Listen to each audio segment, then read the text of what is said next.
ver que tenemos bastantes artículos importantes a mencionar. Está sobre la ley del impuesto único sobre bienes inmuebles, el artículo 13, el artículo 14, el artículo 15, el artículo 16, 17, 18, 19, 29 y 30. Por cuestiones de tiempo vamos a leer únicamente los que considero fundamental, pero que puedan tomar nota de los demás para que ustedes puedan leerlos posteriormente. El artículo es facultades de la dirección. La Dirección de Catastro y Avalúo de Bienes Inmuebles, como entidad comprendida en la administración específica del ministerio, estará a cargo de un director general y los subdirectores que sean necesarios. Corresponde a la dirección, aparte de lo establecido en la ley, la autorización, la sanción y cancelación de las licencias de evaluador autorizado por esta dirección. Es decir, sabemos que existe una dirección de evaluación sobre estos bienes. Entonces, si se ve que el evaluador está teniendo prácticas que no son probas, esta dirección lo puede sancionar y puede quitarle su licencia, ¿verdad? El artículo 16 es otro artículo bastante importante que es el manual de avalúos, el cual dice lo siguiente. Con el objeto de determinar parámetros de evaluación para el justiprecio de bienes inmuebles, la dirección debe formular un manual técnico respectivo y deberá actualizarlo por lo menos cada 5 años. El manual se actualizará y deberá ser actualizado mediante acuerdo ministerial que deberá ser publicado mediante el diario oficial. Este manual es bastante importante ya que este va a regular todos los principios, normas y preceptos para que la evaluación de los bienes inmuebles pueda ser lo más correcta posible a lo largo de todo el país, ¿verdad? Que sea lo más justa también para las personas. Y el artículo 30 es el artículo también bastante importante, siempre en la Ley de Impuesto Único sobre Inmuebles, porque está la de los procedimientos legales administrativos, el cual dice lo siguiente. En materia de avalúos oficiales e impugnaciones se observarán los procedimientos siguientes. Inciso A. Aprobado el avalúo, se notificará el mismo y la resolución que lo aprueba al contribuyente en su domicilio fiscal registrado o que aparezca inscrito en cualquier registro tributario dentro del Ministerio de Finanzas, observándose los procedimientos de notificación según lo contempla el Código Tributario. Inciso B. Dentro de los 8 días siguientes a la notificación del avalúo y la resolución que lo aprueba, el contribuyente podrá impugnar lo actuado. Es decir, se realiza el avalúo y el contribuyente, la persona que solicitó el avalúo, no está de acuerdo, tiene 8 días bajo la vía administrativa, recordemos, para hacer la impugnación. El inciso C nos dice, si no se presenta impugnación dentro del término que alude a la literal anterior, se tendrá por aceptado y firme el avalúo. Es decir, si yo no me pronuncio dentro de los 8 días para decir que no estoy de acuerdo con el avalúo, se tendrá por aceptado y se va a inscribir en un folio real en un plazo no mayor a 10 días. El inciso D nos habla acerca de una impugnación, el cual dice, si el contribuyente hace uso del derecho de impugnación, el asunto deberá resolverse dentro de los 30 días contados a partir del siguiente día en que el derecho corresponda. Es decir, si yo no estoy de acuerdo cuando se me realice el avalúo, tengo 30 días para que se realice una impugnación y yo pueda demostrar por qué no estoy conforme con el avalúo realizado. El inciso E dice, contra lo resuelto, el contribuyente podrá usar el recurso de revocatoria, recordemos que es bajo la vía administrativa, y forma parte de lo que establece en el Código Tributario. En este caso, el recurso de revocatoria es la última vía administrativa. Recordemos que al acabar la vía administrativa también corre por la vía jurisdiccional. Y el inciso G, es el último inciso de este artículo, dice que firme la resolución que se aprobó en caso no haya sido impugnado, se inscribirá dentro de un plazo que no exceda 10 días. Para continuar con la ley de impuesto único sobre bienes inmuebles, dejo de uso la palabra a mi compañera Vania de León, que nos va a apoyar con el tema. Buenas noches, compañeros, buenas noches, licenciadas. Yo les estaré ampliando un poco más el tema del cumplimiento de las obligaciones fiscales en el ámbito inmobiliario, centrándonos en el artículo 43 de la Ley del Impuesto Único sobre Inmuebles y el trabajo de la Dirección de Catastros y Avalúo de Bienes Inmuebles en Guatemala. El artículo 43 establece las obligaciones para notarios y partes involucradas en contratos de compraventa, traspaso, donaciones y unificación de bienes inmuebles. Estas obligaciones incluyen la notificación al DICABI y el llenado de los formularios con información detallada sobre las transacciones. Pero en sí el artículo 43 nos indica el cumplimiento adecuado de las responsabilidades relacionadas con la determinación, supervisión y pago de impuestos que los notarios deben informar a la Dirección General de Catastros y Avalúo de Bienes Inmuebles o las o las autoridades municipales correspondientes en un plazo máximo de 15 días después de autorizar instrumentos públicos que contengan contratos de compraventa o traspaso de bienes inmuebles. Para los contratos de enajenación, donación, unificación y desmembración de inmuebles, se debe proporcionar datos como nombres de los contribuyentes, número de identificación tributaria, ubicación y descripción del inmueble. En todos los formularios se debe identificar identificar con medidas de unidades del sistema métrico decimal en casos especiales como en la enajenación. Se debe indicar el inmueble objeto del contrato, número de inscripción en el registro de la propiedad, si lo tuviera, y número de la matrícula fiscal. En los casos de donación de los bienes inmuebles, la relación de parentesco que tuvieran entre sí los otorgantes y el valor de la donación. En caso de la unificación de bienes inmuebles y cualesquiera otros que no estén a efectos de pago del impuesto, se debe de indicar la fecha del acto o el contrato, datos que identifican la finca unificada y número de inscripción de finca unificada en el registro de la propiedad. Ahora bien, el artículo 43 nos indica también los casos de desmembración de bienes inmuebles. En estos casos, los notarios deben informar a la entidad recaudadora los datos relevantes dentro de un plazo de 15 días después de que se registre la subdivisión. Esto incluye detalles sobre las nuevas fincas y la presentación de planos de distribución del terreno y posiblemente de la distribución de las construcciones en él. De no ser cumplida esta obligación, puede resultar en multas administrativas para los notarios. Ahora les hablaré un poco acerca de la misión y visión del DICAL. En la misión de dicha entidad podemos encontrar que aspira a mantener actualizados nuestros registros, base de datos, valores de sueldo y construcciones para brindar un servicio eficiente a las instituciones públicas y privadas y contribuyentes que lo requieran y llegar a ser una de las entidades asesoras de las municipalidades del país en la administración y recaudación del impuesto único sobre el inmueble. En la misión podemos encontrar que es una de las entidades responsables de administrar los impuestos del patrimonio integrado por el impuesto único sobre el inmueble, el IUSI, e impuestos sobre la herencia, legados y donaciones, manteniendo un sistema uniforme de evaluaciones inmobiliarias, así como la práctica de aprobación de avalúos, actualizando el registro fiscal de los bienes inmuebles y viabilizando la descentralización del IUSI a las municipalidades. Ahora bien, ahora les hablaré un poco sobre las funciones del DICAL.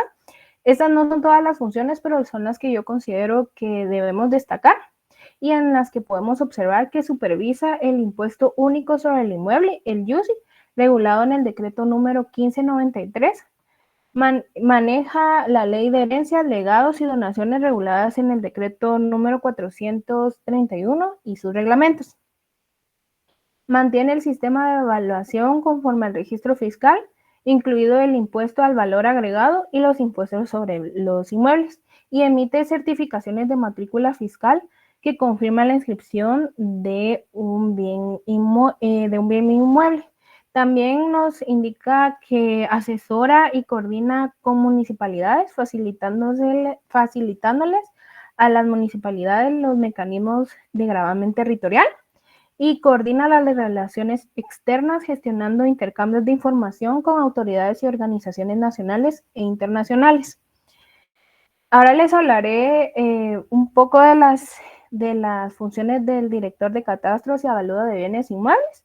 Igual no son todas las funciones, pero son las que yo considero que debemos destacar, que es ser la máxima autoridad técnico-administrativa y presidir al Congreso. Dirige, coordina y supervisa las labores del personal para asegurar el cumplimiento de sus responsabilidades. Mantiene informado al ministro de Finanzas sobre el trabajo realizado por el DICAL y recomienda al ministro de Finanzas personas competentes y honorables para ocupar puestos a la dirección. En las funciones del subdirector de catastros y avalúo de bienes inmuebles podemos encontrar que organiza, coordina, dirige, supervisa y controla todas las actividades de la dirección, realiza dictámenes solicitados por la dirección, viceministros u otras instituciones estatales, Elabora y propone proyectos de la ley relacionados con la administración de impuestos al patrimonio y a la descentralización del impuesto único sobre el inmueble y participa en opiniones consultivas en relación al despacho ministerial. En las funciones del Departamento de Evalúo de Bienes Inmuebles podemos encontrar que programa actividades relacionadas con la evaluación de bienes inmuebles para obras o servicios públicos estatales, tanto en áreas urbanas como en áreas rurales. Planifica, organiza y controla la ejecución de planes y programas de trabajo según la política de la dependencia. Coordina el registro y las autoridades de avalúos, así como sanciona y cancela las licencias, y brinda asesoramiento en la evaluación de bienes inmuebles a las municipalidades. Para brindarles más información, dejo a mi compañera Arely. Ella nos estará hablando un poco acerca de las funciones del Departamento de Registro Fiscal. Muchas gracias, feliz noche. Muy buenas noches, muchas gracias Vania pues por abarcar ahí las funciones y ahora yo les quiero explicar lo que son las funciones de los departamentos, ¿verdad? Tenemos el departamento de los registros fiscales, el departamento del impuesto al patrimonio, tenemos el departamento de los servicios administrativos internos. Quiero explicarles un poco lo que son los objetivos, en sí cómo es que se funciona. Disculpe, Araceli, ¿puede encender su cámara? Sí. Enciende su cámara. No sé si me ves. Sí, muchas gracias, Araceli. Perdón. Entonces, como les mencionaba, quiero platicarles un poquito de lo que funciona el organigrama, los avalúos fiscales, avalúos oficiales, a dónde es que pueden dirigirse, en sí cuál es su procedimiento y pues sus diferencias más que todo.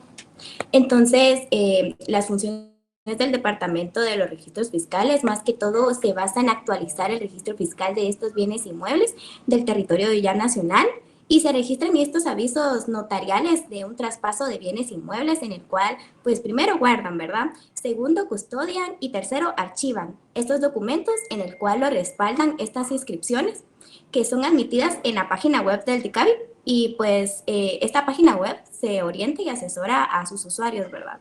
Y también tenemos en las funciones del Departamento del Impuesto al Patrimonio, tenemos que tienen que mantener actualizado el sistema computarizado con una coordinación a la supervisión de las liquidaciones de estos procesos.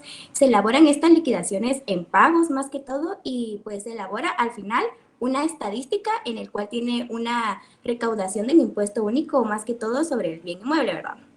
Ahora bien, quiero hablarles del último departamento, que es el de Servicios Administrativos Internos. Más que todo, este departamento elaboran un proyecto anual y también multianual, en el cual este presupuesto de la dependencia que funciona en la dirección y una subdirector, ¿verdad? En el cual velan el cumplimiento de la obligación y evalúan estas operaciones y estructuras a un nivel interno ya de esta dependencia, ¿verdad?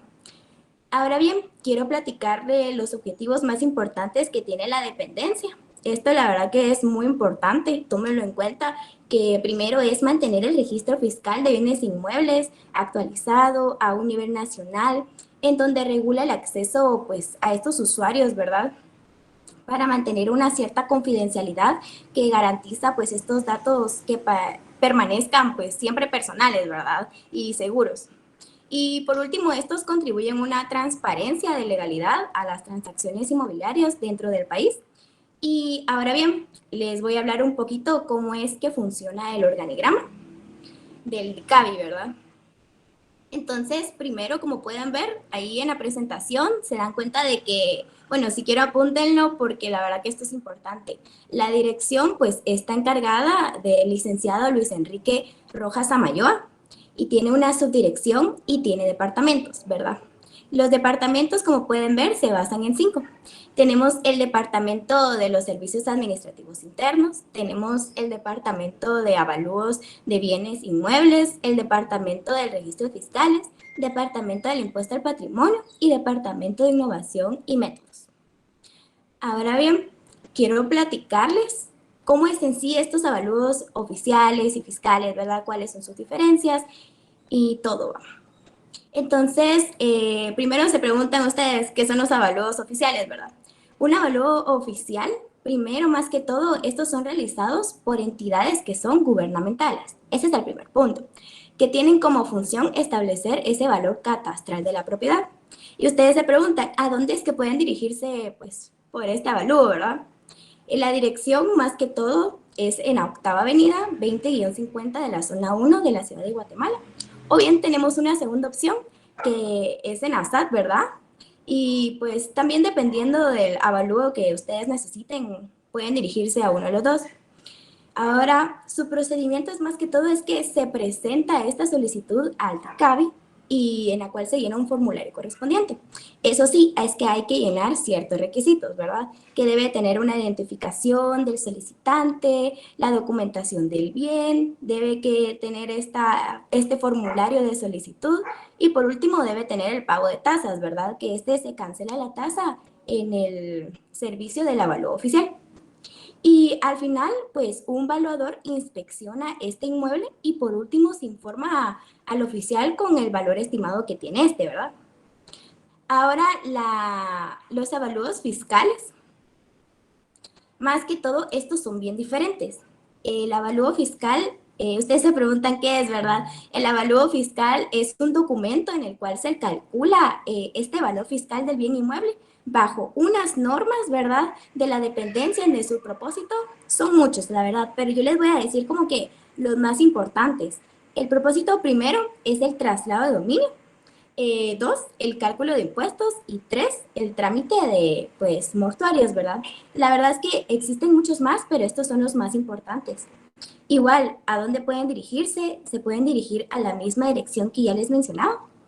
Y pues sí tienen también requisitos, ¿verdad? Tienen 2 requisitos, llamémosle como los más importantes, que es la certificación catastral y el formulario de avalúos. La diferencia es que la certificación catastral, esta se puede obtener a través del DICABI, ¿verdad? Ya sea de una manera presencial, en la dirección que les mencionaba, o de manera virtual. Ustedes, como pueden ver, pues ahora la virtualidad es todo pues más fácil, ¿verdad? También sería otra opción. Pero la diferencia es de que tiene un costo de 10 quetzales hasta 10 hojas y cada hoja extra tiene un valor de 10 quetzales. El formulario de avalúos es complementario más que todo, pero lo proporciona el DICABI, ¿verdad? Ahora, si ustedes no me comprendieron todavía de cuál es uno, cuál es otro, yo les voy a platicar un poquito de sus diferencias. Entonces, la diferencia del avalúo oficial es que determina el valor del mercado del bien inmueble, en donde pues se obtiene un documento de forma en que indica este valor comercial, ¿verdad? Y el avalúo fiscal, pues acá establece el valor catastral de ese bien inmueble en donde se calculan las obligaciones tributarias, como lo es el YUSI. Y por último, cuantifican este valor de bienes inmuebles, ¿verdad? Sobre fines fiscales. Entonces, en conclusión, si todavía no me comprenden, el avalúo oficial más que todo se basa en ese valor del mercado de transacciones comerciales y el avalúo fiscal es el que determina el valor catastral para calcular los impuestos y otros asuntos legales, ¿verdad? Pues muchas gracias, la verdad que por su atención. Le prosigo a darle la palabra a mi compañero Brian, que nos siga explicando un poco más sobre herencias, legados y donaciones.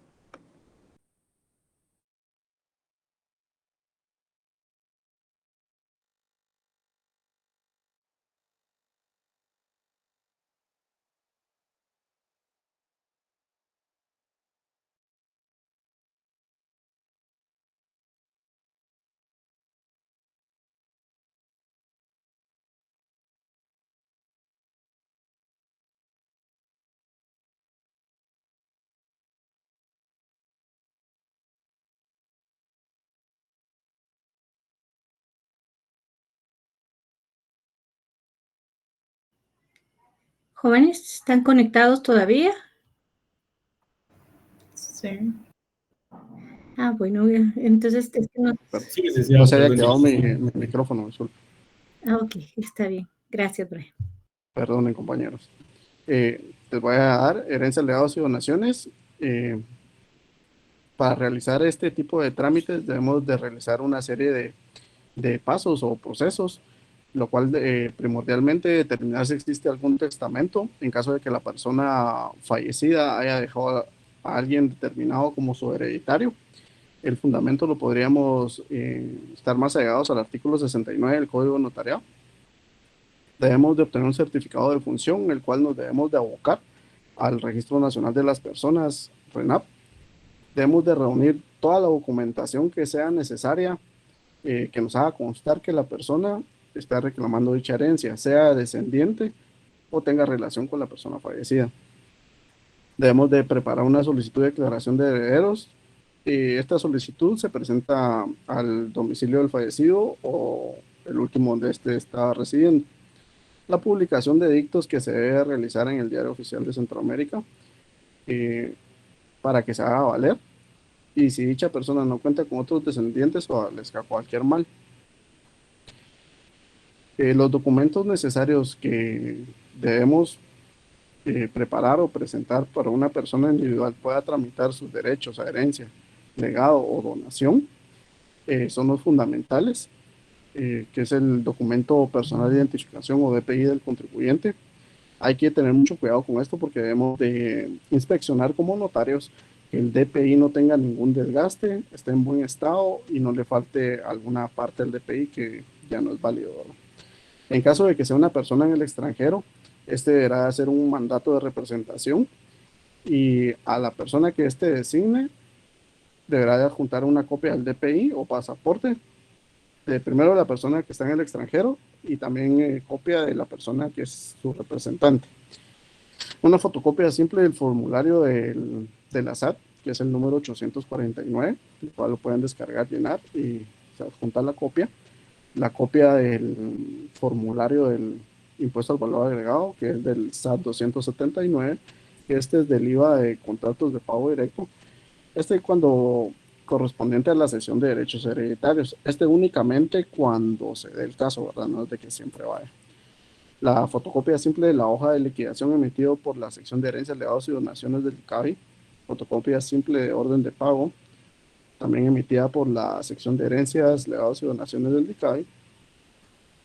La fotocopia simple de la resolución aprobada de liquidación de impuestos, esta emitida por la Contraloría General de Cuentas.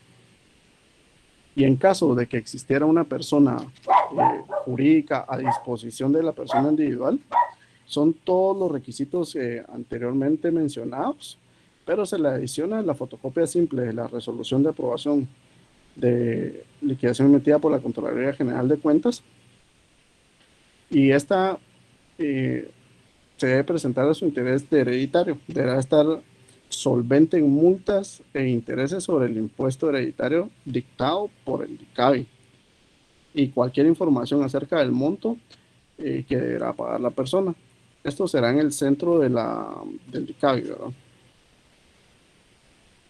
Ahora vamos a ver un poquito de lo que son los avisos notariales, pero primordialmente, ¿qué es un aviso notarial? Es un documento el cual elabora un notario como obligación posterior a compulsar una escritura pública, en la cual informa a los registros fiscales de bienes inmuebles acerca de la autorización de contratos relacionados sobre los derechos reales. ¿Cuáles derechos reales? Ya sea transferencia de dominio, modificaciones, desmembraciones o nuevos propietarios, entre otros. Los documentos que debe de adjuntar es la copia simple del mismo, la razón final del testimonio de la escritura, la copia de los timbres, el recibo de la SAT o la factura, la razón de inscripción del registro de la propiedad. Y hay algo aquí muy importante, porque de presentarse extemporáneamente, bueno, ¿a qué nos referimos extemporáneamente? Cuando se pasa de los 15 días hábiles. Entonces, previamente debemos realizar un pago por concepto de multa por aviso extemporáneo. Y cabe resaltar acá de que la multa antes del 28 de julio del 2011, el monto eran de 10 quetzales. Posterior a esta fecha, 28 de julio de 2011, ahora el concepto de la multa es de 25 quetzales. ¿Y dónde debemos de pagar esta multa? En la Tesorería de la Corte Suprema de Justicia, que es la antigua sede del Archivo Protocolos en Zona 1, o en el Archivo General de Protocolos, que es en el edificio JADE en Zona 9, o sus delegaciones en el interior de la República, que Alta Verapaz, Huehuetenango, Chiquimula, Escuintla y Quetzaltenango. Ahora, ¿dónde debemos realizar el trámite? Actualmente los avisos notariales se presentan en las ventanillas 9, 10 y 11 del Centro de Atención al Usuario, o por sus siglas CAU, ubicado en la planta baja de la Torre de Finanzas Públicas, en la octava avenida 21 calle de la zona 1 de la ciudad de Guatemala. La actualización de la matricular. Los datos por actualizar, el número, documento de identificación personal, ya sea el DPI, pasaporte u otros que apliquen para personas individuales. En caso de que se hayan consignado mal en la escritura o de que se inscribió mal o es incorrecto por parte de CABE, ¿verdad? Ya sea un error por parte del notario o por parte de la institución que no se haya consignado en el mismo. Ahora veremos lo que es la Unidad de Asesoría Técnica y Municipal. Esta asesoría en sí es la encargada de brindar, valga la redundancia, asesoría en materia de impuestos, más que todo sobre el YUSI, que es el impuesto único sobre el inmueble. Esto se los brinda a las 338 municipalidades que tenemos en la República de Guatemala. Aparte de brindarle este asesoramiento con el impuesto, planifica programas de capacitación a personal de nuevo ingreso y aquellas que requieren retroalimentación en temas de este tributo. La aplicación al sistema de los pagos percibidos por las 81 municipalidades que aún no han sido descentralizadas para la actualización de cuenta corriente. Y tal como podemos ver en el artículo 92 del Reglamento Orgánico Interno del Ministerio de Finanzas Públicas, el cual nos especifica que el Departamento de Asistencia Técnica a Municipalidades es el órgano responsable, además de brindar asistencia en materia de impuestos, también se encarga en brindar asistencia técnica en materia de registro de proveedores, adquisiciones públicas y profesionalización a las municipalidades para que de esta manera se facilite la correcta aplicación de la normativa y procedimientos relacionados. Esto para promover la transparencia y la calidad del gasto de los impuestos. Los dejo bien ahora con mi compañero Elmar, quien les estará platicando sobre los valuadores. Buenas noches. Para seguir desarrollando el tema, es importante que nosotros sepamos qué es un valuador. Y bueno, un valuador es la persona que está capacitada y autorizada para realizar valoraciones de propiedades. ¿Qué es una valoración? Pues prácticamente es determinar el valor justo de mercado de un bien determinado. ¿Cómo lo va a realizar? Pues tomando en cuenta estos tres factores: la ubicación del bien inmueble, las características físicas y las condiciones del mercado. La educación y la formación de un valuador es que debe ser licenciado en arquitectura, ingeniería civil, economía o administración de empresas. También debe de completar el programa que son aprobados por la SAT. Para poder certificarse, debe de llenar los requisitos anteriores y debe de presentar una solicitud ante la SAT. Debe de comprobar experiencia práctica en el campo a través de proyectos en los que ha participado o estudios. También debe de aprobar un examen que es teórico y práctico sobre la evaluación. También debe de cumplir los requisitos éticos y profesionales establecidos por la SAT.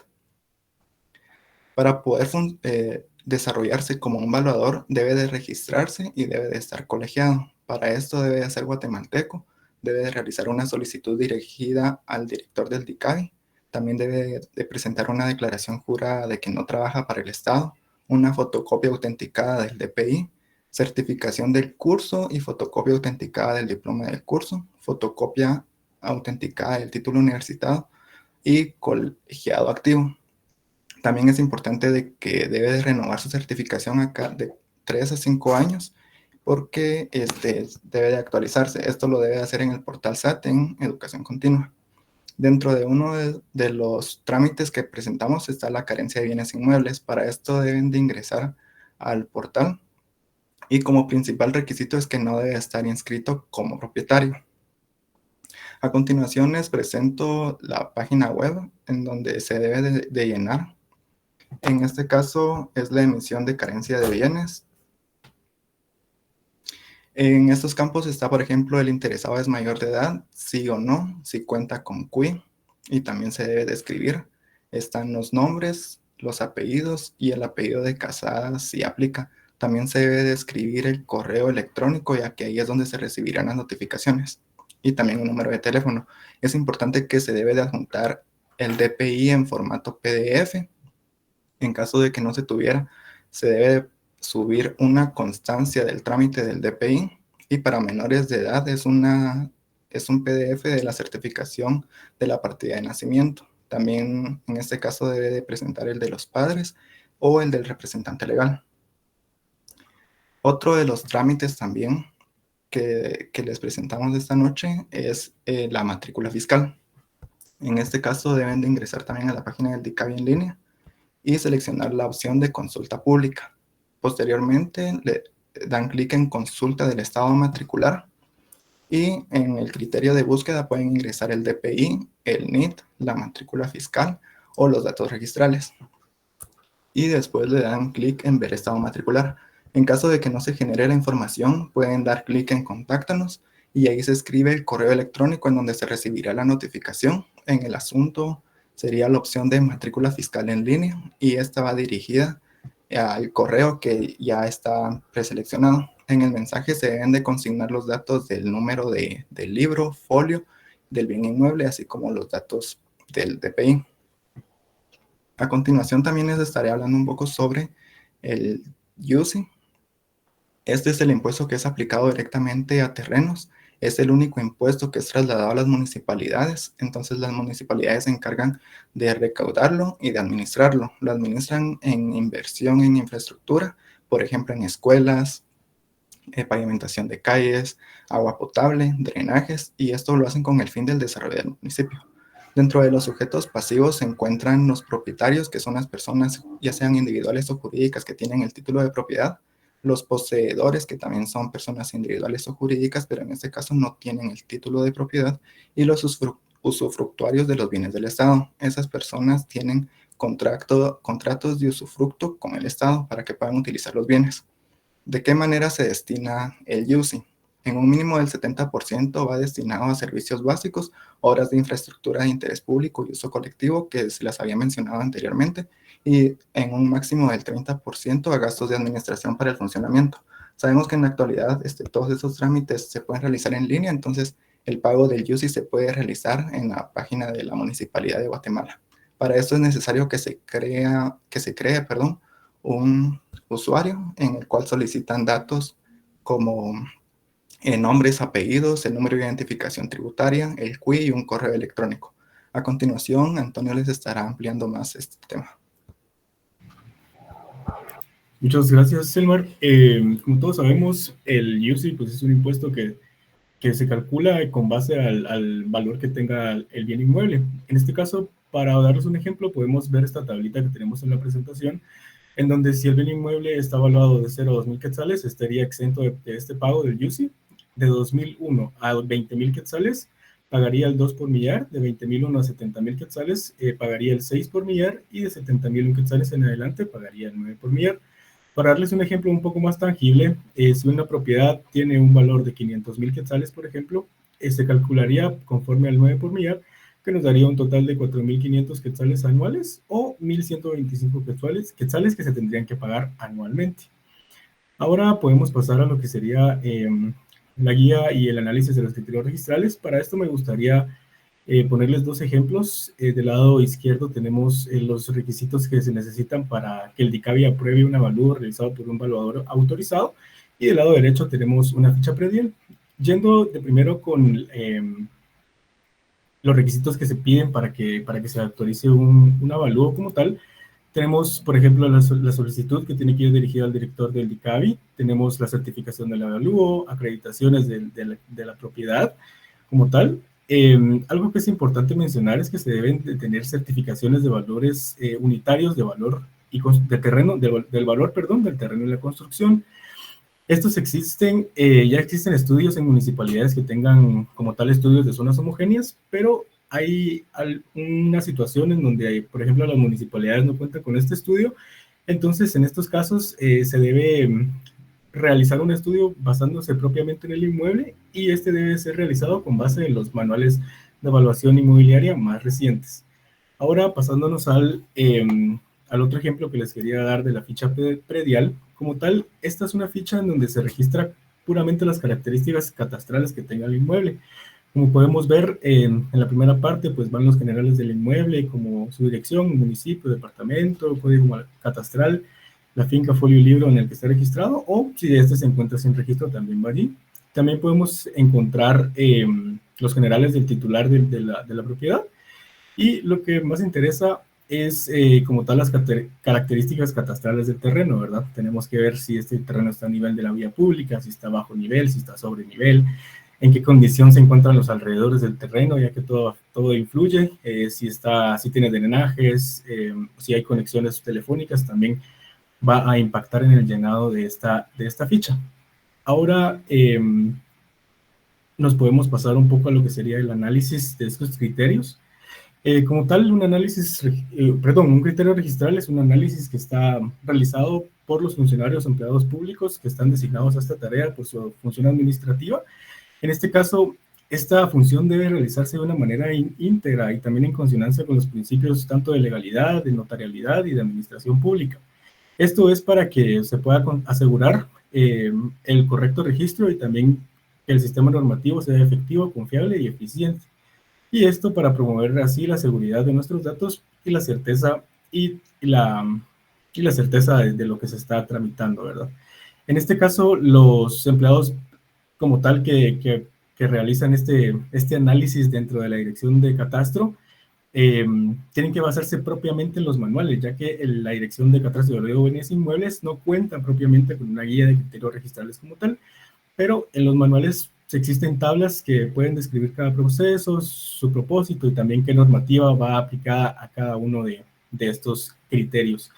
En este caso, para concluir, les digo que la calificación registral es una función esencial que verifica la correcta aplicación del principio de legalidad por parte del Estado, y se espera que tanto los notarios como funcionarios o empleados públicos obedezcan las guías de calificación registral, o en este caso, las guías que están en los manuales de evaluación, de una forma que sea como un mandato importante.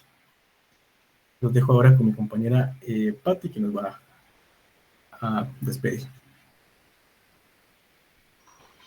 Bueno, licenciada y compañeros, agradecemos bastante su atención. Esperamos que haya sido de su agrado y enriquezca su conocimiento. Quedamos abiertos a dudas. Feliz noche. Muchísimas gracias, jóvenes. Permítanme que no he estado viendo el chat para ver si sus compañeros tienen... no creo que no hayan colocado todavía dudas. A manera de conclusión, como grupo, ustedes, a mí me llamó la atención que estaban hablando y que esto es muy importante, conocer siempre de las instituciones, cuál es esa misión, cuál es esa visión y cómo es el funcionamiento. En ese sentido, yo quisiera que ustedes me dieran una conclusión en cómo influye esa misión del registro de la propiedad IDICADI en la protección de los derechos de propiedad en Guatemala. ¿Qué tal, licenciada? Muchas gracias por su pregunta, en primer lugar. En este caso, ¿cómo influye en sí la función de esta dirección? Pues creo que influye de manera directa, ¿verdad? Ya que... Acorde a la misión. Recuérdense que estamos hablando de que tiene una misión, una visión y un funcionamiento. Entonces, hablamos exactamente de esa misión, acorde a esa misión, cómo protege los derechos de propiedad en Guatemala.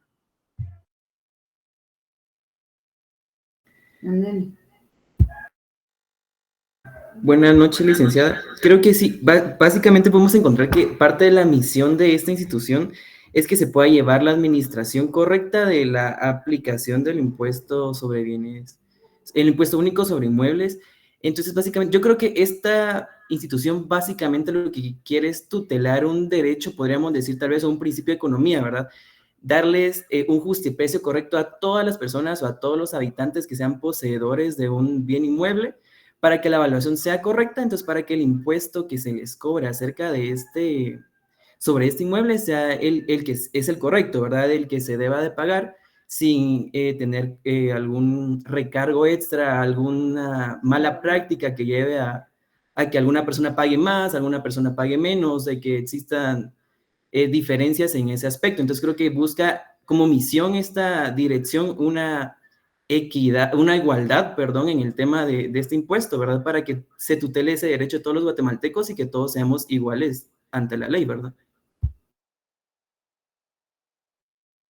Muy bien, muchas gracias. Sí, exactamente como ustedes bien lo decían. Y principalmente ustedes en su curso de notariado saben que los documentos deben de registrarse de manera tanto mercantil y los notariales para asegurar que todas esas transacciones y derechos sean públicos y así pues se evitan todas esas disputas o fraudes. Principalmente en eso va orientada esa misión. La última pregunta y luego les comento un poco de lo que yo aprendí de parte de ustedes. ¿Qué desafíos consideran ustedes que actualmente tiene el registro de la propiedad? Y en Guatemala, ¿y qué recomendaciones proponen ustedes para superarlos en su mejor desempeño? ¿Hay algún desafío? ¿No hay desafío? Creo que gran parte de estos desafíos que creo que es parte de una automatización que necesita el Estado. Creo que vemos de que actualmente 2024, siglo XXI, y aún existen 2 municipalidades que no cuentan con los recursos tanto administrativos como con el equipo necesario para poder llevar a cabo que se cobre el impuesto, el YUSI, ¿verdad? O sea, no son lo suficientemente capaz en temas técnicos para que se realice este cobro, ¿verdad? Que puedan recaudarlo ellas. Entonces, creo que gran parte de los retos para esta dirección, creo yo, para bien sería enfocarse en esas 2 municipalidades para que puedan ser lo suficientemente capaces de ya ellos establecer un sistema como las otras 338 municipalidades, basándose básicamente en los 338 modelos que ya tienen, ¿verdad? O sea, es decir, ya 338 municipalidades ya están realizando la recaudación de este impuesto, entonces apoyar a que esas 2 municipalidades puedan hacerlo también creo que es uno de los grandes retos que podrían presentar hoy en día,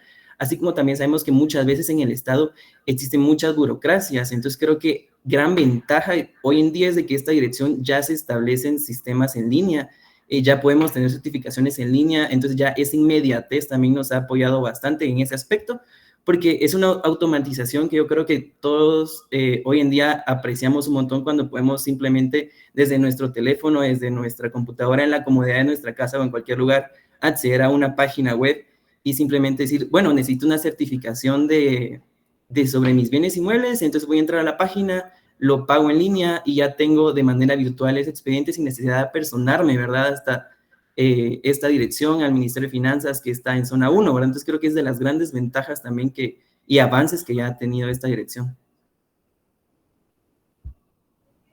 Excelente, José Manuel. Exactamente lo que usted decía, ¿verdad? Se necesita que haya una modernización tecnológica desde ya y que también esté capacitada el personal para que haya una mejor fluidez en cuanto a esos servicios que se dan, ¿verdad? Nosotros vemos que hay bastantes dificultades y a veces pues también esa poca información que se le da al público sobre los servicios que son disponibles y que se pueden acceder, pues todavía nos falta un poquito ese recorrido, pero sí lo que ustedes decían me parece muy, muy importante. Les agradezco mucho su participación y quiero felicitarlos, jóvenes. Primero, fíjense que me gustó muchísimo verlos formales. De eso se trata, desde que ya ustedes pues tengan esa propiedad. Recuérdense que su profesión, más que todo, tiene ese enfoque, ¿verdad? Que ustedes puedan verse, figurarse, sentirse y tener la propiedad tanto en su lenguaje verbal como también en su lenguaje gestual y físico. Y pues precisamente a todos los felicito, todas las jovencitas y los jovencitos muy bien vestidos, muy bien arregladitos, bien propios. Les entendí la información que ustedes estaban tratando de transmitirnos. Sé que hay bastante por aprender, pero me parece bastante adecuada la información que ustedes encontraron.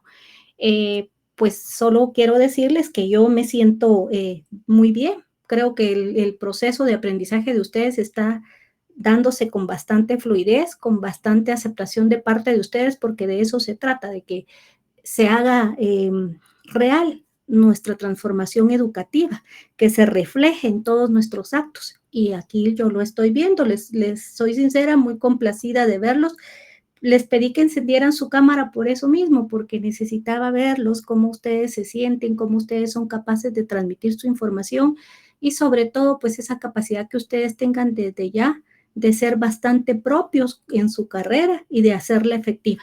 Entonces, les agradezco, jóvenes. No sé si sus compañeros tienen alguna pregunta o algún comentario. Buenas noches, licenciada, mucho gusto. Buenas noches. Una consultita, fíjese, cuando usted solicitó que encendieran las cámaras para el tema de asistencia, yo estaba saliendo del trabajo, pero toda la clase estuve conectado, licenciada. Gracias, Gustavo. No se preocupe. Fíjese que nos hizo favor, Sarina, nos hizo favor de tener el listado ahí adecuado. Yo les había solicitado a todos que pusieran su cámara porque por lo general lo que yo hago es un screen acá por pantallas, ¿verdad? Para ir colocando quienes están presentes. Sin embargo, pues su compañera me dijo que era parte de la dinámica de trabajo de la licenciada, permitirles a ustedes que no tuvieran encendida su cámara. No se preocupe. Sé que ella nos apoyó en ese sentido para que tenga la lista de todos ustedes. No se preocupe, Gustavo. Gracias. Gracias, licenciada, lo valoro infinitamente. Por favor, si tienen dudas o preguntas, Karina. Buenas noches, licenciada. Disculpe, por el factor tiempo, que todavía falta otro grupo. Esa era mi duda. ¿Falta otro grupo de exponer? Sí, licenciada. Entonces, por eso es que la licenciada, entonces el otro grupo tiene que poner registro de la propiedad, me parece. Sí, licenciada, propiedad intelectual. Sí, aquí lo tengo. Bueno, está bien, les voy a dar el tiempo, que la verdad es que sí se los tenía que dar, pensé que solamente era un grupo. Muchas gracias, licenciada, por su tiempo y sus comentarios. Le agradecemos mucho por el apoyo. Gracias, licenciada. Muchas Gracias, Gracias, licenciada. licenciada. Ustedes, éxitos. Hasta luego. Gracias. Gracias. Por favor, no se desconecten y Karina tienen el tiempo.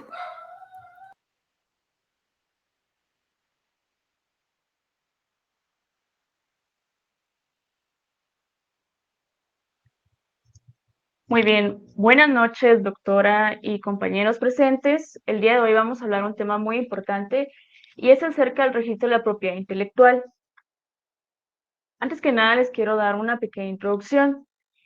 Este registro es un elemento constante de la realidad que nos rodea. Todo producto o servicio que utilizamos en nuestra vida cotidiana es el resultado de una larga cadena de innovaciones, ya sean grandes o pequeñas. Los derechos que protegen abarcan productos que son resultados de la acción humana. Comprende obras literarias, artísticas, innovaciones, símbolos, nombres, signos distintivos e imágenes empleados en el comercio, entre otras más.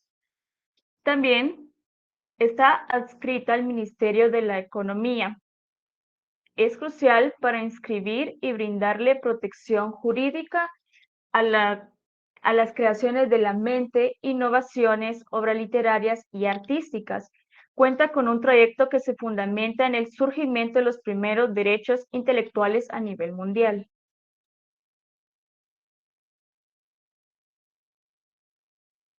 Siguiente, por favor. Gracias. Ahora una breve reseña histórica. Como ven, realizamos una línea del tiempo. Destacaré los puntos más relevantes en este desarrollo de la institución. En 1871, Justo Rufino Barrios fue el primer precursor de la reforma liberal. En 1879 fue promulgado el Decreto 246, Ley de Propiedad Literaria. El siguiente año, 1883, el término de propiedad industrial se deriva del Convenio de París. En 1886 se creó dentro del Ministerio de Fomento el Decreto 148 de la Asamblea Legislativa. En 1924 surgió la Oficina de Marcas y Patentes denominada Ley de Marcas, Nombres y Avisos Comerciales. El siguiente año, 1944, la Oficina de Marcas y Patentes se volvió una dependencia del Ministerio de Economía. En 1956, el Ministerio de Economía y de Trabajo se dividieron para ser dos instituciones autónomas. Sin embargo, la Oficina de Marcas y Patentes continuó como una dependencia del MINECO. En el año 1975, por el decreto 26-73, se adopta el nombre de Registro de la Propiedad Intelectual, establecido por el artículo 164 del Convenio Centroamericano.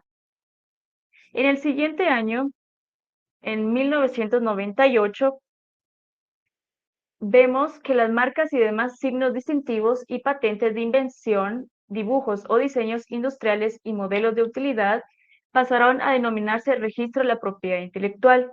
Se contempla como dependencia del MINECO al Registro de la Propiedad Intelectual en el año 2000, y ahora en la actualidad, es decir, en el 2024, el Registro de la Propiedad Intelectual está ubicado en la 7ª Avenida, zona 4 de la ciudad capital.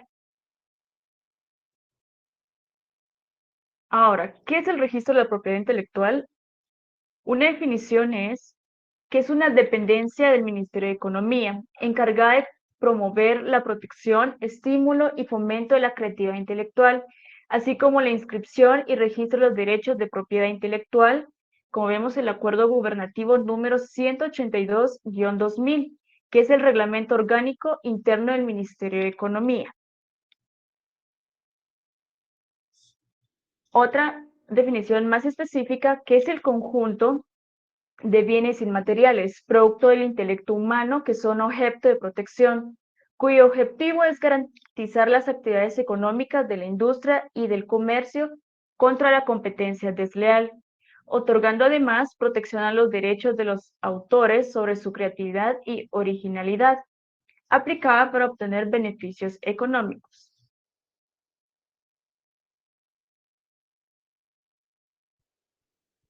Ahora, marco legal.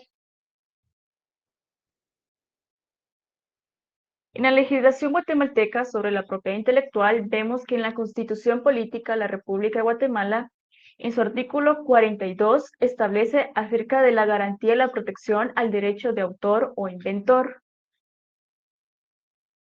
El artículo 43 se regula lo concerniente a la libertad de industria, comercio y trabajo, y en su artículo 63 regula lo que es el derecho a la expresión creadora con el fin de apoyar y estimular al científico, al intelectual y al artista nacional. Las leyes específicas a lo concerniente al derecho al autor, vemos la Ley de Derechos de Autor y Derechos Conexos y sus reformas. El decreto 33-98, que es la Ley de Derechos de Autor y Derechos Conexos. Las reformas a la Ley de Derechos de Autor y Derechos Conexos, que es el decreto 56-2000 del Congreso de la República y su reglamento, y el acuerdo gubernativo 233-2003 del Ministerio de Economía. Ahora, lo concerniente a la propiedad industrial, vemos la Ley de la Propiedad Industrial, que es el decreto 57-2000 del Congreso de la República. El acuerdo gubernativo 862-2000, que nos habla acerca del arancel de propiedad industrial. El reglamento de ley de propiedad industrial, el número 89-2002, y la Convención Centroamericana para la Protección de la Propiedad Industrial, el cual es el 57-2000 del Congreso de la República de Guatemala.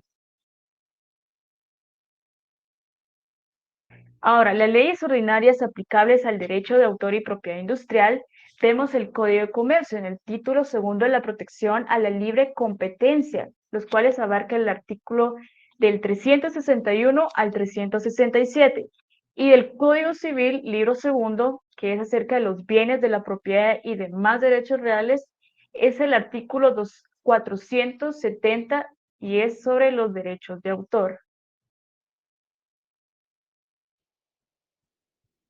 Ahora, en el Código Procesal Civil y Mercantil lo encontramos en el título segundo, que es el juicio oral, en su capítulo primero, disposiciones, que abarca el artículo 199 al 210, y del título quinto, los actos procesales. Capítulo primero, gestión de las partes, artículos 61 y 62. título cuarto. Ahora, ley de lo contencioso administrativo, el título primero de las diligencias previas del capítulo primero de las generalidades en su artículo séptimo, recurso de revocatoria. Ahora, en el Código Penal de los delitos que podemos encontrar en contra del derecho del autor y de la propiedad industrial y delitos informáticos, vemos en su artículo 274, en sus literales de la A a la G, que es la destrucción de registros informáticos, la alteración de programas, la reproducción de instrucciones o programas de computación, los registros prohibidos, el uso de información, los programas destructivos hacia la violación a derechos de la propiedad industrial y el artículo 275, que es la violación a los derechos de propiedad industrial. Ahora, en los tratados internacionales sobre derechos del autor, Guatemala ha ratificado los que a continuación se detallan, como podrán ver el Convenio de Berna y el Convenio de Roma,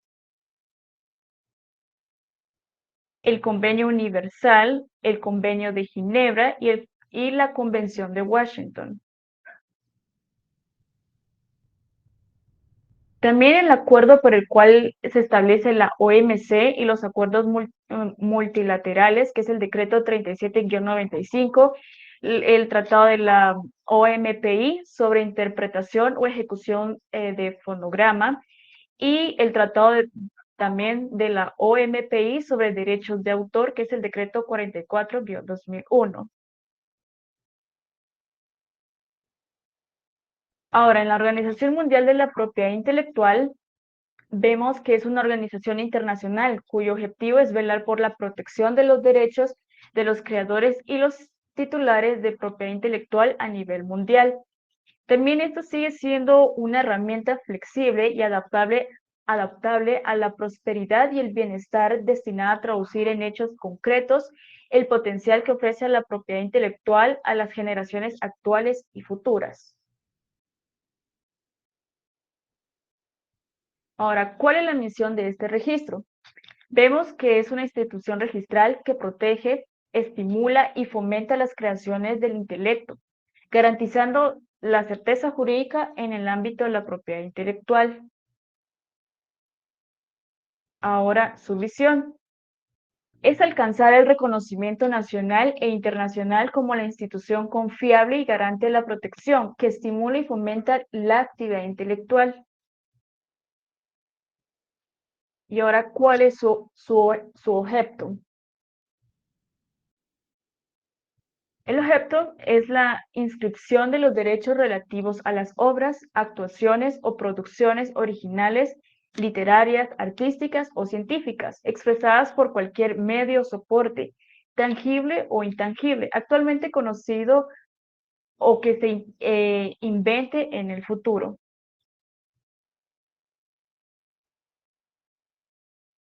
Muchas gracias. Estructura organizacional, registro de la propiedad intelectual, acuerdo gubernativo número 211-2019, reglamento orgánico interno del Ministerio de Economía. María José, disculpe, María José, ¿puede encender su cámara? Perdón, licenciada, fíjese que reporté que tenía inconvenientes en encenderla, por eso no la tengo encendida. Ok, está bien, María José. Está bien, le escuchamos, continúe. Gracias. La estructura se divide en el Registro General de la Propiedad Intelectual, la subregistradora, la Secretaría General y la Asesoría Jurídica. La Secretaría General dirige y supervisa el trámite y el proceso de operación de los documentos que ingresan al registro. También tenemos el Departamento Financiero, que tiene la responsabilidad de mantener un control interno fortalecido mediante actividades que permitan preservar los activos de la institución, tanto de la sede central como de las sedes regionales. Tenemos también el Departamento de Marcas, que tiene a su cargo el trámite de las solicitudes de adquisición, modificación y mantenimiento de derechos sobre los distintos signos distintivos. El Departamento de Patentes protege legalmente los inventos, los modelos de utilidad y los diseños industriales a través de un certificado de patente o certificado de registro de diseños industriales. Esta protección le confiere al inventor o diseñador la exclusividad de uso dentro del territorio de la República de Guatemala por el tiempo que la ley lo determine. El Departamento de Derechos de Autor y Derechos Conexos garantiza la seguridad jurídica a los autores, titulares de los derechos conexos y derechos patrimoniales y sus causavientes, además de dar la adecuada publicidad a las obras, actos y documentos a través de su inscripción cuando lo soliciten los titulares. El directorio actualmente se conforma con la registradora, la licenciada Sara María Fernanda Larios Hernández, el subregistrador, el licenciado Marco Vinicio Moreira Díaz, y la secretaría general, la licenciada Débora Raquel González Ramírez.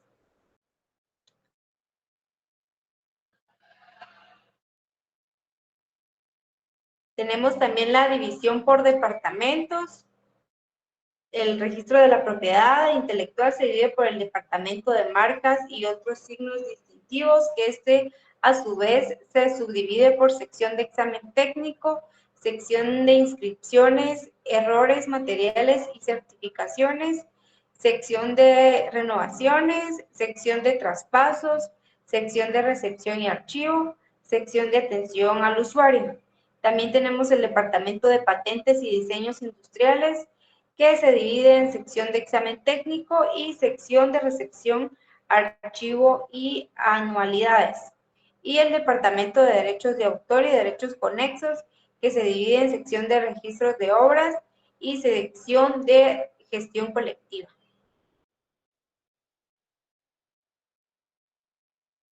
¿Cuáles son los elementos? La propiedad intelectual se compone de varios elementos que protegen distintas formas de creación intelectual. Estos elementos proporcionan a los creadores y propietarios derechos exclusivos sobre sus creaciones, lo que les permite controlar cómo se utilizan y obtener beneficios de su explotación. Entre los elementos tenemos el derecho de autor, que protege las obras literarias y artísticas como libros, música, pinturas, películas y el software.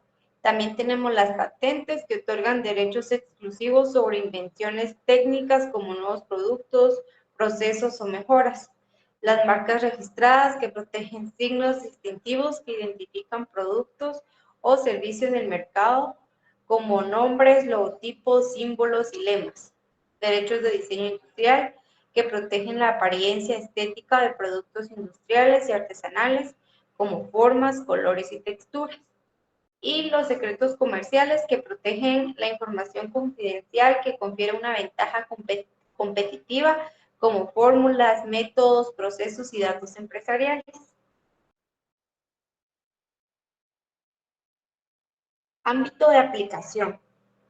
El ámbito de aplicación de la propiedad intelectual en Guatemala es amplio y abarca la protección de una variedad de derechos que incluyen obras literarias y artísticas, invenciones, marcas comerciales y otros activos intangibles.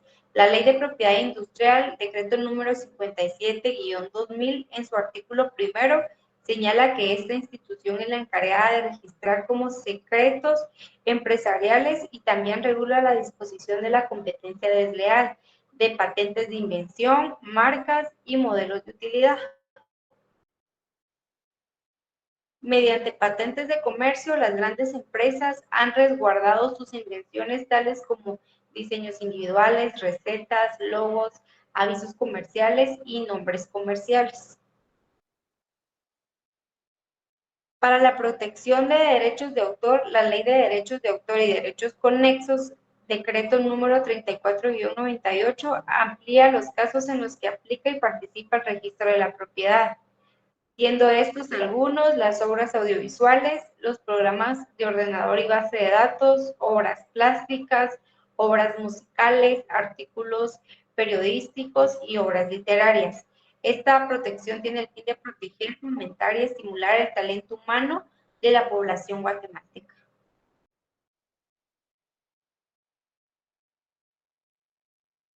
Muchas gracias. La propiedad industrial. La propiedad industrial es el derecho exclusivo que posee una persona física o jurídica sobre alguna invención.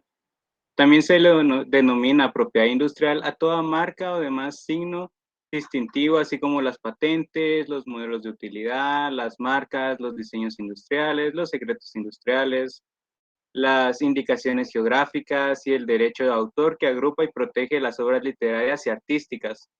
También a los programas informáticos y bases de datos, películas, composiciones musicales y coreografías, obras artísticas, arquitectura, anuncios, mapas, diseños técnicos y los derechos conexos a estos.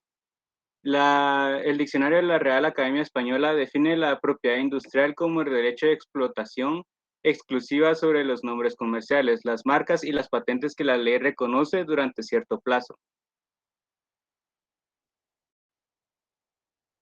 El objetivo es garantizar una sana competencia entre las empresas y proteger la creatividad y originalidad para obtener beneficios económicos en contra de la competencia desleal. ¿Esto qué quiere decir? Esto quiere decir que si una empresa no posee acciones con una marca reconocida, esta tampoco tiene el derecho de hacer mención ni uso de lo que tenga que ver con esta marca. Siguiente diapositiva, por favor. Gracias. Funciones: el trámite de resoluciones de adquisición, la modificación y mantenimiento de derechos sobre los distintos signos como marcas de agua, nombres comerciales y señales de publicidad, además de otras funciones como la recepción, inscripción, traspaso, renovación, errores materiales, elementos figurativos y el manejo de archivos. Conceptos básicos. En los conceptos básicos encontramos los signos distintivos. Estos constituyen una marca, un nombre comercial, un emblema, una expresión o una señal de publicidad. Esto quiere decir que son una característica que tiene cada marca, o mejor dicho, es lo que lo diferencia de los demás. Una expresión de publicidad es un anuncio, una frase, una combinación de palabras, el diseño, el grabado o medio similar, original y característico.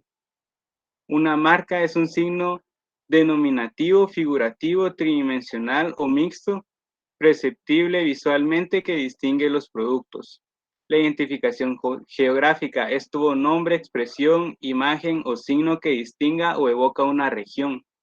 El nombre comercial, esto constituye una marca, un emblema, una expresión o una señal de publicidad, una indicación geográfica o denominación de origen. Sobre el nombre comercial, también esto depende del contexto del país en el cual tenga origen la marca y sobre al cual se lleva la marca.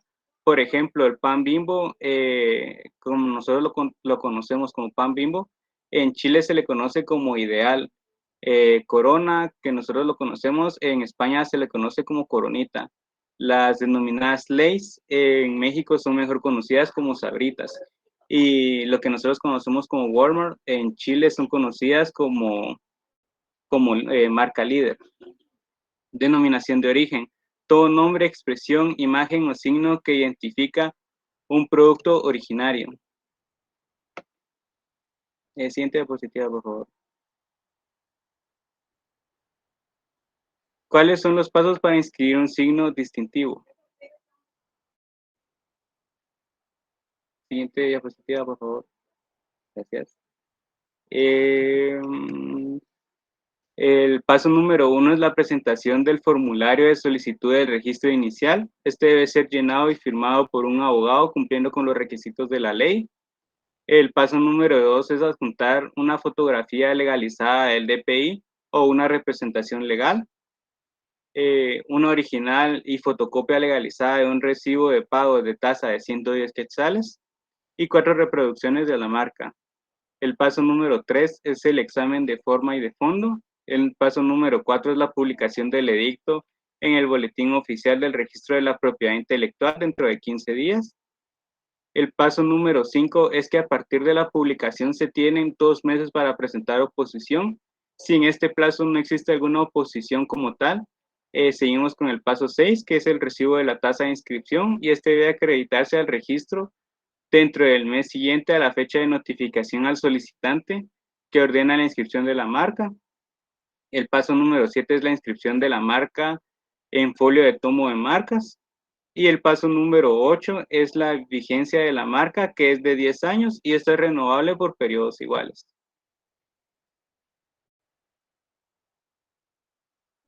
Las leyes aplicables.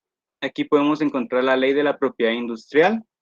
Esta ley es el decreto 57-2000, que entró en vigencia a partir del 1 de noviembre del año 2000, la cual tiene una reforma que es el decreto número 3-2013, que es la reforma de la ley de la propiedad industrial, y este regula la definición de marca como todo signo que sea apto para distinguir los productos o servicios producidos, comercializados o prestados por una persona individual o jurídica de otros productos o servicios idénticos o similares que sean producidos, comercializados o prestados por otra marca.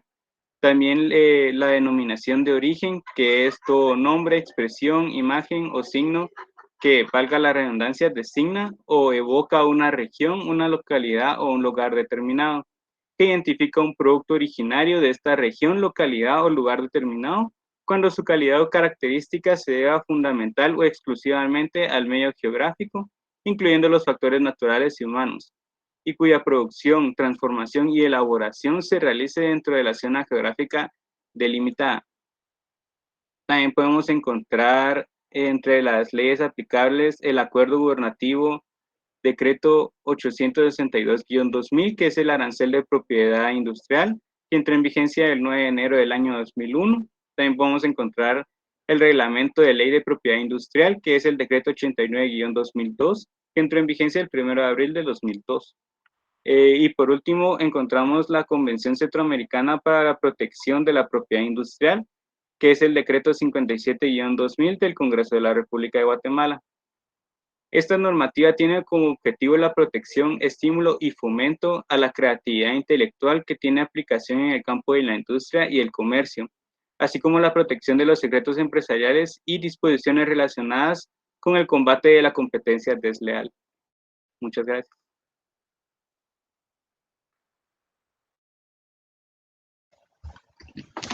Departamento de Patentes.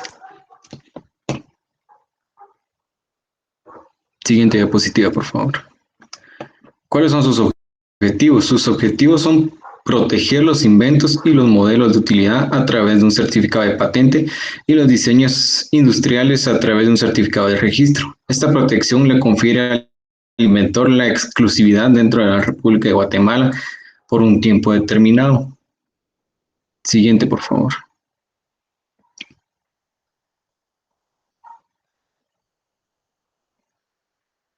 Este tiempo es que son 20 años en el caso de las patentes de invención, son 10 años en el caso de los modelos de utilidad y son igual 10 años para los diseños industriales, pero estos pueden ser prorrogables por 5 años más, aunque solo es una única vez.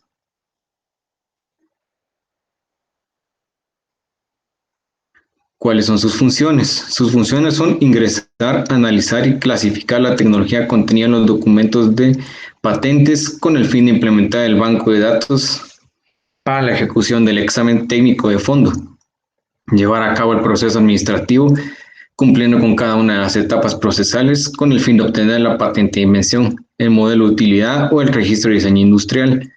También es brindar asesoría técnico-jurídica a cualquier persona interesada que así lo solicite.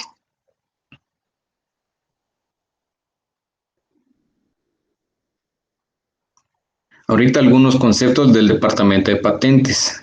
¿Qué es una patente? La patente es un título otorgado por el Estado que ampara el derecho del inventor o el titular. ¿Qué es un modelo de utilidad? Son la mejora o innovación en la forma, configuración o disposición de elementos de algún objeto. Los dibujos y diseños integrales. Estos pueden consistir en rasgos de 3 dimensiones, los cuales son la forma, la superficie y el volumen de un artículo. La invención. La invención es toda la creación humana que permite transformar la materia o energía que exista en la naturaleza. Todos estos conceptos se encuentran regulados en el artículo 4 de la Ley de la Propiedad Industrial, el cual es el decreto 57-2000. Los libros de registro. El registro de propiedad intelectual protege los inventos y los modelos de utilidad a través de un certificado de patente y los diseños industriales a través de un certificado de registro. Cada tipo de registro cuenta con un libro de inscripción, los cuales son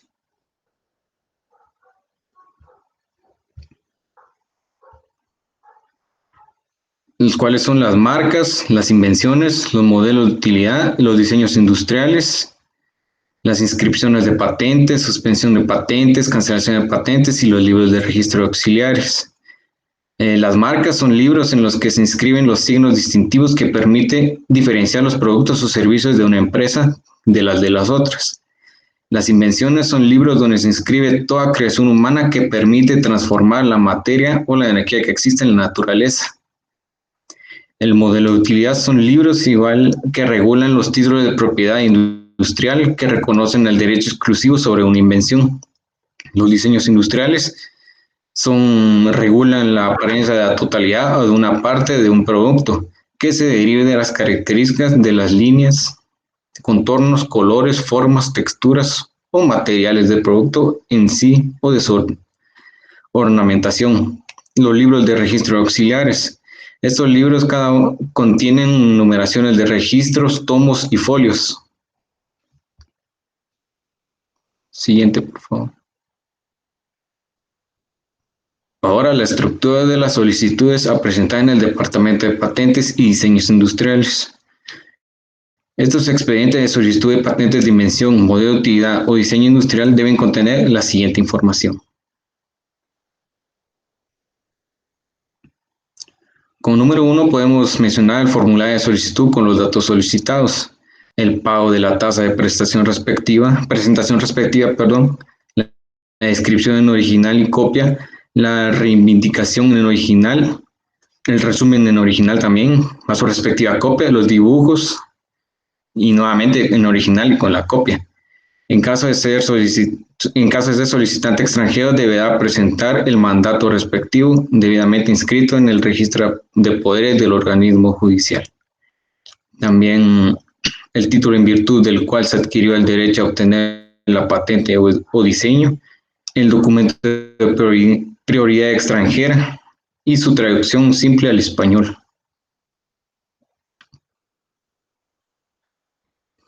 Ahorita les mostramos un ejemplo de un edicto de una patente de invención. Tal vez ahí en la imagen no se pueda ver, pero ahí está la fecha de publicación del edicto, el número de expediente, la fecha del producto de la presentación de la solicitud, también está el número de solicitud, está el nombre del representante legal, también está el nombre del invento, una breve descripción y un resumen de lo que es la invención, también el nombre de los inventores, ¿verdad?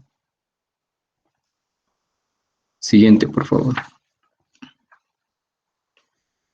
Y las consultas de expedientes de patentes, los cuales en el registro pueden realizarse las consultas que se requieran si se cuenta con los números de registro que se identifican a la patente de consulta. En su página se encuentra el formulario de consulta de expedientes de patentes y aquí solo escribimos el número, el tipo de patente que necesitamos buscar y el número de registro, ¿verdad? Le damos a la lupita y aquí nos aparecería toda la información de la patente, el cual sería el título de la patente, el número de solicitud, el nombre de los inventores o inventor, también el país, si en dado caso es extranjero, la fecha, la referencia, también nos aparecería un breve resumen del invento.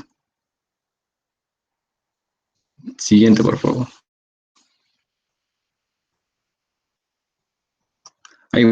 Igual que aquí se presenta un modelo de patente extendida por el registro de propiedad intelectual. Tal vez aquí tampoco se logra ver muy bien, pero ahí Tal vez a lo lejos pueden ver el dibujo de la invención. Aparte del dibujo está el resumen, un breve resumen de la invención nuevamente. También está el número de expediente, el número de registro, el nombre del inventor, el nombre de quien lo solicita, en dado caso no fuese el inventor. También la publicación, se encuentra la publicación del diario oficial. Siguiente, por favor.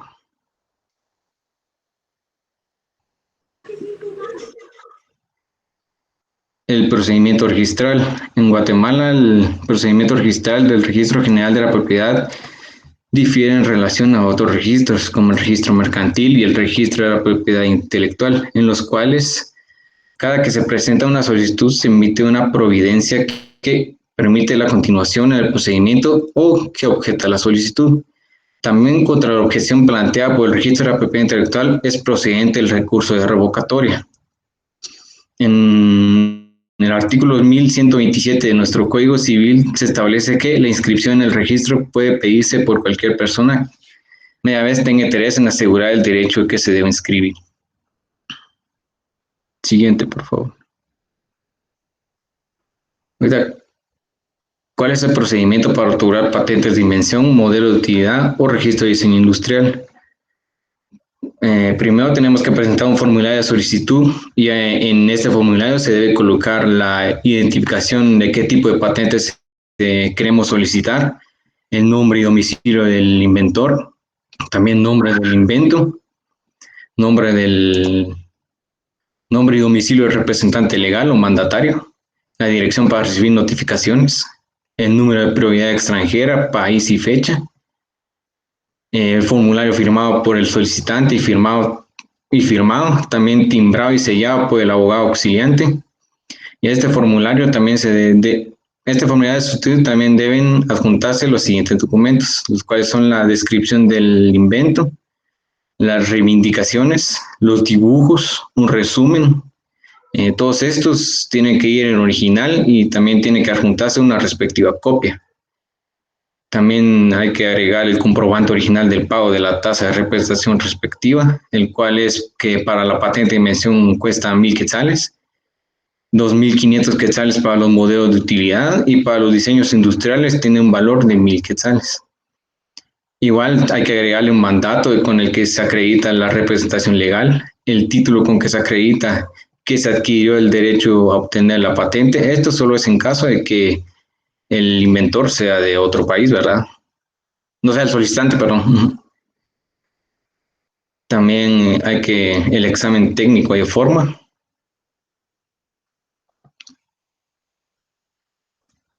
La admisión a trámite de la solicitud, la publicación del edicto en el Boletín Oficial del Registro de la Propiedad Intelectual, el periodo de observaciones, que este es un plazo de 3 meses después de la publicación, el pago de la tasa del examen de fondo, que tiene un valor de 3,000 quetzales, el examen técnico de fondo, una concesión de la patente de invención o de modelo de utilidad o del registro de diseño industrial. Si se resuelve la concesión total o parcial de los mismos, el registro ordenará la inscripción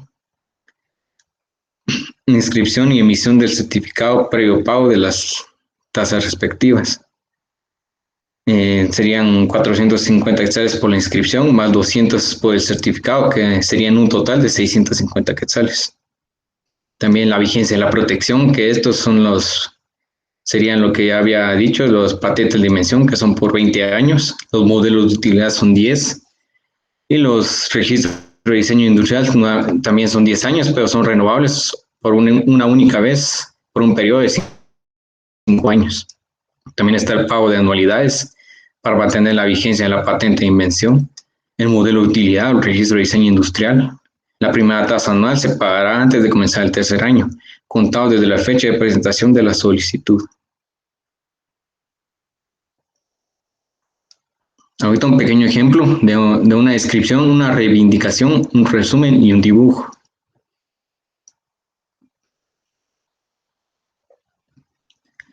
En la descripción, como su nombre lo dice, describe el invento de una forma breve y concisa. En este caso podríamos decir que es una crema creada con la finalidad que ayude con la rehidratación del cuerpo. La reivindicación habla de la función del invento. para qué sirve, cuál es su función, cuáles son sus efectos. Y aquí se tiene como función la regeneración de la piel, evitar arrugas, proporcionar elasticidad y firmeza en la piel. Y el resumen es la descripción y la reivindicación unificadas y brevemente resumidas, ¿verdad? Se podría decir que es una crema creada con la finalidad de ayudar con la rehidratación y resequedad del cuerpo. Tiene como función la regeneración de la piel, evita arrugas, proporciona elasticidad y firmeza en la piel y combate el envejecimiento.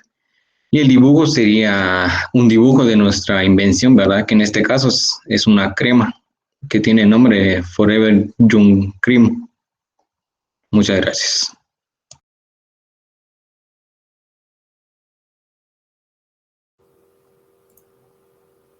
Buenas noches, compañeros. Ahora quiero destacar el Departamento de Derechos de Autor y Derechos Conexos.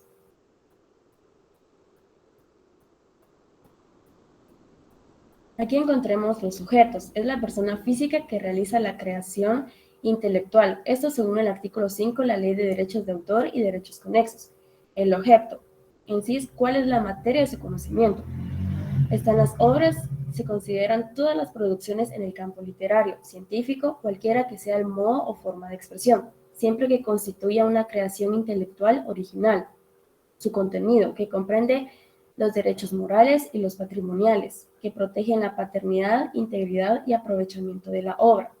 El derecho moral del autor es inalienable e imprescriptible e irrenunciable. Comprende las facultades para reivindicar, es decir, reclamar, exigir en todo tiempo la paternidad de la obra.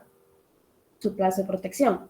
Los derechos patrimoniales se protegen durante toda la vida del autor y 75 años después de su muerte. Y cuando se trata de obras creadas por 2 o más autores, el plazo comenzará a contarse después de la muerte del último coautor. Los derechos conexos. Constituyen los derechos que por comunicación pública tienen los artistas, los intérpretes o ejecutantes, como los productores, los fonogramas y los organismos de radiodifusión. Para proceder al registro de una obra, el autor o un representante legal deberán presentar una declaración jurada en duplicado, según lo que establece el artículo 106 de la Ley de los Derechos del Autor y Derechos Conexos, que es el decreto 33-98 del Congreso de la República.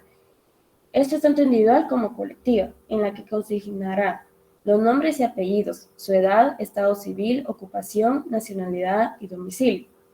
También el título, la descripción y composición detallada de la obra, datos bibliográficos relevantes, así como número de las páginas, lugar y fecha de edición. Si la obra fuera una compilación o una creación derivada de otra obra, la identificación de la obra primigenia, es decir, la original. Cualquier otra información también relevante que permita identificar. También las inscripciones y documentos que abren en el registro de la propiedad intelectual son públicos. Sin embargo, tratándose de programas del ordenador, el acceso a los documentos solo se permitirá con autorización del titular del derecho de autor, su causahabiente o por nombramiento judicial. Las obras que se presenten como inéditas para efectos de su inscripción en tal registro solo podrán ser consultadas por el mismo autor.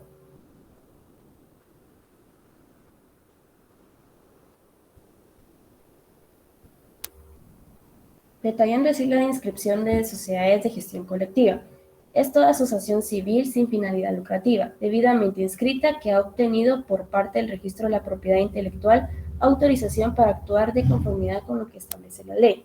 En su solicitud debe presentarse primero la solicitud, luego adjuntar original y fotocopia legalizada del acta notarial de nombramiento, adjuntar también el primer testimonio de escritura, adjuntar certificación extendidas por el registro civil en la que conste la personalidad jurídica, copia legalizada de sus estatutos, también un listado de asociados, titulares de derecho de autor o derechos conexos, consignando así los datos de identificación. En su trámite de la solicitud, el registro deberá proceder en un plazo no mayor de 30 días, a los 30 días siguientes, al analizar los documentos presentados. En las prevenciones a la solicitud, es decir, para que se efectúen las modificaciones o enmiendas que resulten pertinentes, tanto en la solicitud, las cuales se detallarán en la propia resolución, para que un plazo no mayor de 15 días procede a subsanar las omisiones o deficiencias detalladas.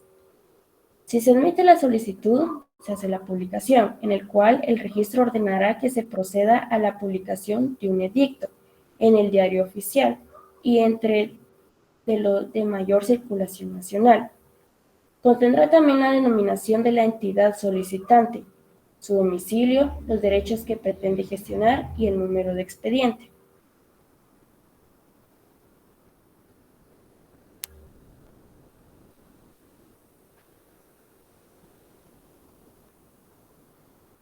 Al no haber un rechazo en la solicitud, se hará la autorización de inscripción, el cual es el accedimiento de la solicitud de autorización de la inscripción, en el cual deberá contener la denominación de la entidad, los datos relativos a su constitución como asociación y a la obtención a su personalidad jurídica, también el objeto o fines, indicando la categoría de los derechos que administrará, los órganos de la entidad, dirección donde se ubica su sede principal, así también como la fecha de la resolución de autorización e identificación del expediente, lugar, fecha y firma del registrador o quien haga sus veces.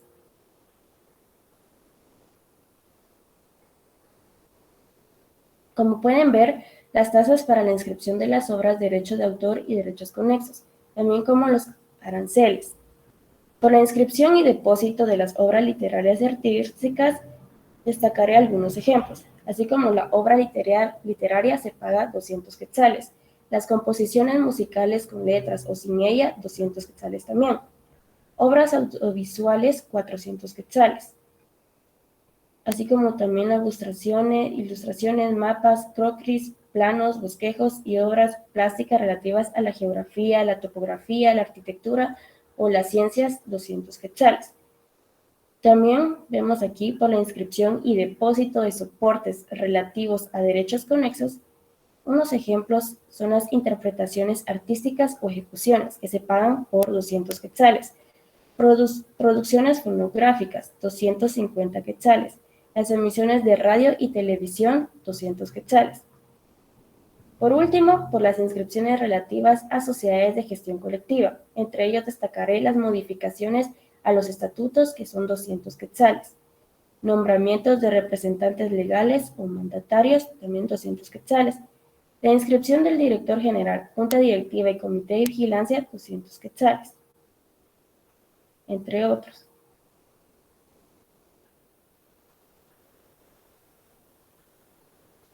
En su legislación aplicable tenemos la Ley de Derechos de Autor y Derechos Conexos, que es el Decreto 56-2000, que contiene sus reformas. También el Acuerdo Gubernativo número 233-2003, el reglamento de la Ley de Derecho de Autor y Derechos Conexos y su respectivo arancel. Muchas gracias.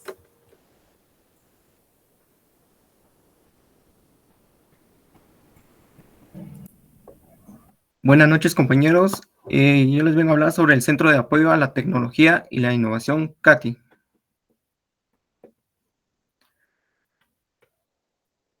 Por lo anteriormente expuesto, el registro de la propiedad intelectual en Guatemala, con el propósito de proveer una herramienta de estímulo y facilitar el acceso a la información sobre propiedad intelectual, tuvo la necesidad de establecer un centro de apoyo a la tecnología y la innovación de registro de la propiedad intelectual, conocida como CATI-RP, el cual le permite realizar o desarrollar investigaciones y por consiguiente la creación de nuevos productos comerciales legalizados, por medio de servicios de información tecnológica y otros servicios conexos.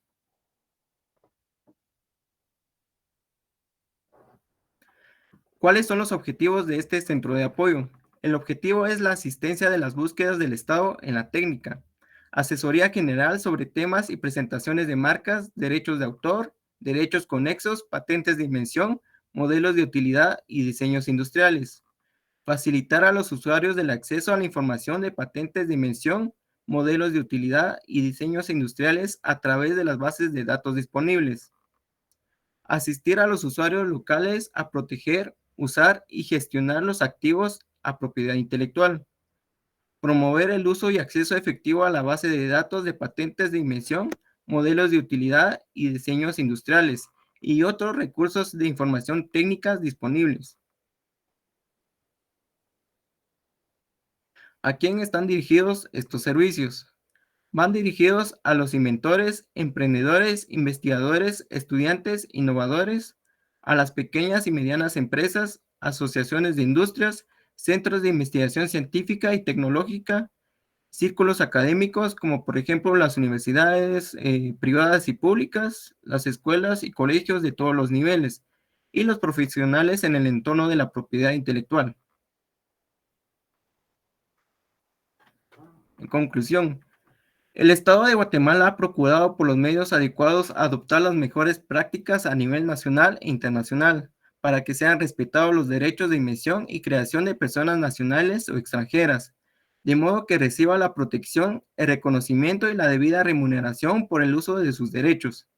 La propiedad intelectual se conforma a la propiedad industrial y el derecho de autor, derechos que se deben ser inscritos en el registro de la propiedad intelectual para obtener certeza jurídica. Guatemala es el país que ocupa lugares intermedios a nivel internacional en cuanto a la solicitud y certificación de sus marcas, invenciones, modelos de utilidad y diseños industriales, lo que motiva e incentivar la innovación de todos los guatemaltecos. A nivel general, se puede coordinar, formular y apoyar en la elaboración e implementación de las políticas de propiedad intelectual a nivel nacional, así como el poder coordinar una red de personas o instituciones empresariales para aprovechar el máximo de la información en los sistemas de propiedad intelectual. Muchas gracias por su tiempo y atención. Ya pueden ir a cenar y provecho desde ya. Gracias, compañero. Ok, compañeros, buena exposición. Gracias y feliz noche, licenciada también. Muchas gracias. Todavía no se vayan, chicos, todo un minutito. Solo para retroalimentarlos. Miren, no me quedó muy claro porque tienen muy dispersa la información. Yo estaba tratando de ubicarme si habían identificado bien los pasos para hacer los registros y los identificaron, pero los tienen demasiado dispersos. Sí es importante que, aprendan a sintetizar la información y sobre todo pues analizarla, porque si en esta presentación les hizo falta un poquito más, entonces hay que esforzarse un poco, jóvenes, y sobre todo pues para que ustedes sepan, ¿verdad?, que esto es parte del trabajo de ustedes, entonces con mayor razón hay que poder manejar este tipo de situaciones. Yo les iba a preguntar cuáles eran los beneficios y las limitaciones. Entiendo que ya tengan ganas de retirarse, pero sí me quedaron bastantes dudas con el grupo y me quedaron más dudas porque creo que leyeron mucho, que no explicaron y que tienen dispersa la información. Esto lo hago con la finalidad de que ustedes también como equipo aprendan a comunicarse y también a analizar mejor su información. Les agradezco, jóvenes, y no les dieron chance ustedes tampoco a sus compañeros de hacer preguntas por si las tenían, pero si se quedaron en el aire también sería muy importante que todos pues pudieran, ¿verdad?, en algún momento investigar porque es parte de la formación de ustedes. De todos modos, como les comentaba, su información se va a quedar grabada para que la licenciada los pueda evaluar. Yo les agradezco a todos y Karina levantó su mano, sí, dígame, Karina. Así es, licenciada, buenas noches. Sí, por el factor tiempo decidimos acortar la presentación porque nos iba a llevar un poquito más de la hora.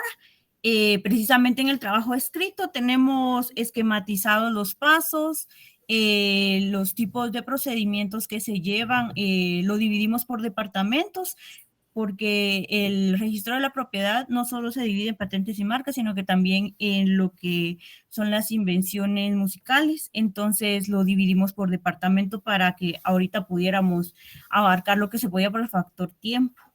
Me parece perfecto, Karina, pero el asunto es esto, jóvenes. O sea, les estoy retroalimentando porque recuérdense que ustedes así les va a pasar. O sea, tienen determinado tiempo y de repente les cambian el esquema. Entonces, ustedes tienen que organizarse para sintetizar y dar, digamos, su análisis de lo que pudieron recopilar. Porque aquí se extendieron y como les digo, yo estaba revisando sus presentaciones y me quedé así confundida de no, esto sí lo tenía, pero no lo tenía ahí, o sea, esto lo tenía, pero lo tenía muy revuelto.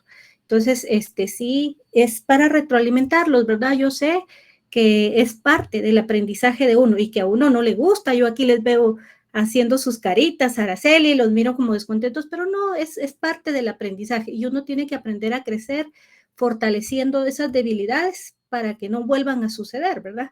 Y sobre todo porque de eso se trata, de que aprendamos y crezcamos y de que la información que nosotros obtenemos sea una información que nos sirva. O sea, a veces somos muy textuales, muy teóricos y nos vamos, pero ni nosotros entendemos de dónde estamos caminando, a veces nos perdemos. Entonces, en ese momento hay que sintetizar y hay que saber cómo ubicar uno, principalmente cuando uno tiene menos tiempo, cuando uno sabe que los minutos son menos. Entonces, yo sé que sí les quité tiempo con sus otros compañeros, pero sí les hace falta un poquito. Y su presentación de la misma forma, sus diapositivas, también les falta un poquito de estética. A veces no se llenan tanto las diapositivas. Entonces, sí, hay que mejorar algunos aspectos. Entonces, es parte del aprendizaje de ustedes y se los hago no con la intención de que saquen una mala nota, porque no sé si es por eso sus molestias, Araceli, no sé, Areli, o no sé si es por eso la molestia, el enojo, pero es parte del crecimiento de uno y de la formación de uno. Uno siempre tiene que mejorar y ciertos aspectos, y más cuando se los hacen ver a uno, ¿verdad? Tener esa madurez y esa capacidad de entender que a veces sí nos falta un poquito, ¿verdad? Bueno, les agradezco, jóvenes, como les dije, gracias por su tiempo, ya nos pasamos del momento, pero para todos yo les deseo éxitos en todas sus actividades y estaré reportándole a la licenciada Paola para que ella pues pueda estar con ustedes y continuar con el curso. Muy buenas noches para todos. Gracias, licenciada. Gracias, feliz noche. Ok, licenciada, buenas noches.